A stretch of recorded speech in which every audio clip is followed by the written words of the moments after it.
September is also Childhood Cancer and Childhood Obesity Awareness Month, and there is a link between the two of them.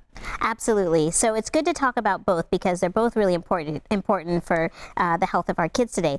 Joining us today, we actually have one of my good colleagues and friends, Dr. Raquel Hernandez, and she's going to talk about the link between childhood cancer and obesity, and really about keeping your kids healthy and preventing childhood obesity. Absolutely.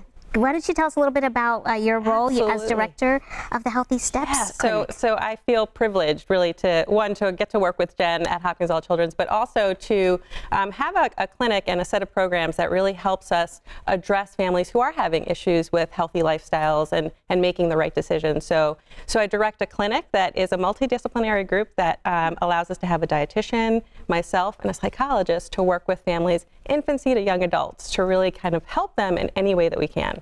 Well, and it's so important for us being a parent, right? Mm-hmm. How do you get your kids to eat healthy? Absolutely. How do you worry about it all the time, let me tell you. Exactly. Like just setting them up for that healthy lifestyle and to prevent that obesity down the line, even if they're healthy today. I understand that you have some good tips for how to do that. Absolutely. Absolutely. We try to make it simple because, as you were saying, Natalie, it's really tough. And one of the things that we hear a lot from moms is that I just don't know what to do. I just don't know how to encourage those healthy behaviors. And so we've tried to simplify it by coming up with a little kind of acronym. It's called 9521 Almost None. So if you remember those numbers, we hope that can help you make some great decisions. So 9 stands for the amount of sleep, the number of hours that we want for most kids to have. And every adult too, right? Right, absolutely. All around, really, I think that would help everyone. 5 reflects the number of servings of fruits and vegetables. We know that that's tough to get. You think about a handful as being about a cup. So the more that we can expose our kids to that sort of diet, the healthier they become. 2 reflects the maximum amount of screen time.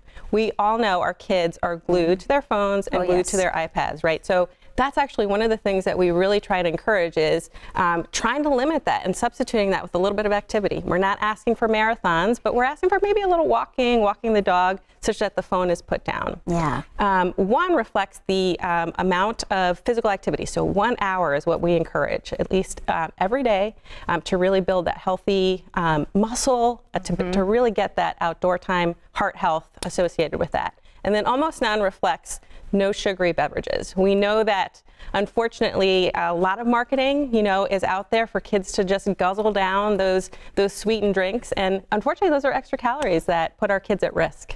Well, and for Will and Zoe, I try to limit the sugary drinks so much, but we were at a wedding, and Will was only 7, and someone gave him a Coke for the first time, and I saw him holding this big cup, and I thought, I saw it from a way, and I was like, oh no, how did you get that? Right? And his eyes were big, and he was so smiley. He guzzled that whole thing so fast, and and now it's hard to keep him from wanting the soda. So absolutely. It's such a challenge. So it's important. Any tips that you have for I think, like you were saying, it's almost impossible to not have that be introduced to your kids. So I think every well-intended parent can limit it, but at some point they're going to be exposed. And what I say is that it's a balance. So it's not that they can't ever have those drinks, but let's set some expectations about how that's a treat. That's not something that is an everyday kind of occurrence. So at weddings and at events, we've found that when you start making those very sort of black and white, you can never, it becomes almost more enticing to them. So I think having a balanced approach to it can really help families not get into that battle that we hear about often. Well, it's great work that you're doing, and your research is showing how setting the healthy lifestyle today can increase your chance of a healthy lifestyle later in life. And absolutely, it's great to be set the stage now, right? Yes. Early intervention is really the best that we can do in preventing the epidemic from getting worse. That's awesome. Great. Thank you. So nice to meet you today. My pleasure. Appreciate you joining us. Absolutely.